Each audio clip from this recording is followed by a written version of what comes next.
तयार झाली आपली पौष्टिक आणि चविष्ट अशी नाचणीची इडली. सोबत आहे वांग्याचं सांबार आणि नारळाची चटणी, नारळ आणि पुदिन्याची चटणी. नक्की ट्राय करा. आवडल्यास लाईक, कमेंट आणि सबस्क्राईब करा फ्रेंड्स. हॅलो फ्रेंड्स, कसे आहात? आज आपण संडे स्पेशल नाश्ता बनवूया. नाचणीची इडली किंवा ढोकळा. आपण ह्या पिठापासून दोन्ही वस्तू बनवू शकतो. तर इकडे मी 2 वाटी नाचणी घेतलेली आहे, 1.5 वाटी मी उडदाची डाळ घेतलेली आहे आणि 1 वाटी मेथीचे दाणे आहेत. आपण हे स्वच्छ धुवून भिजत ठेवूया, 6 तासासाठी भिजत ठेवूया आणि नंतर आपण मिक्सरवरती हे बारीक करून घेऊया.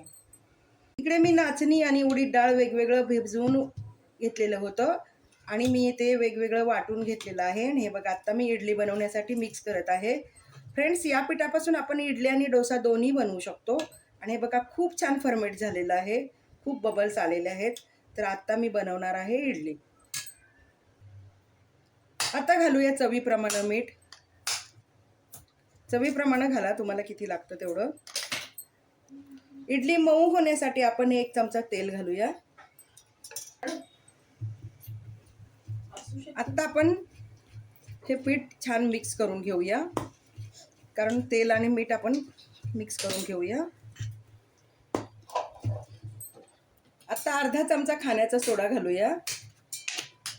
मी इकडे इडलीची तयारी करते, तोपर्यंत माझी मुलगी तिकडं नारळाची चटणी बनवत आहे आणि सांबारही मी दाखवणार आहे. इकडे मी इडलीच्या भांड्याला तेल लावून घेतलेलं आहे. आता प्रत्येक इडलीच्या गोलामध्ये आपण एक एक काजूचा तुकडा टाकूया. एक एक काजूचा तुकडा घालूया, त्यामुळे इडली छान दिसते. आता आपण वाफवून घेऊया.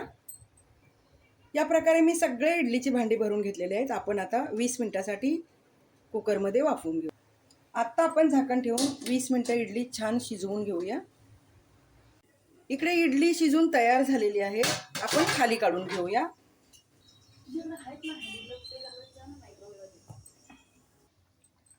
आता मी इडली काढून घेते. सुरी ओली करून घ्यायची पाण्यामध्ये आणि बघा, अशी खालच्या बाजूने फिरवून घ्यायची. हे बघा, इडली सुटलेली आहे आणि छान अशी फ्लफी झालेली आहे. तर आता आपण काढून घेऊया.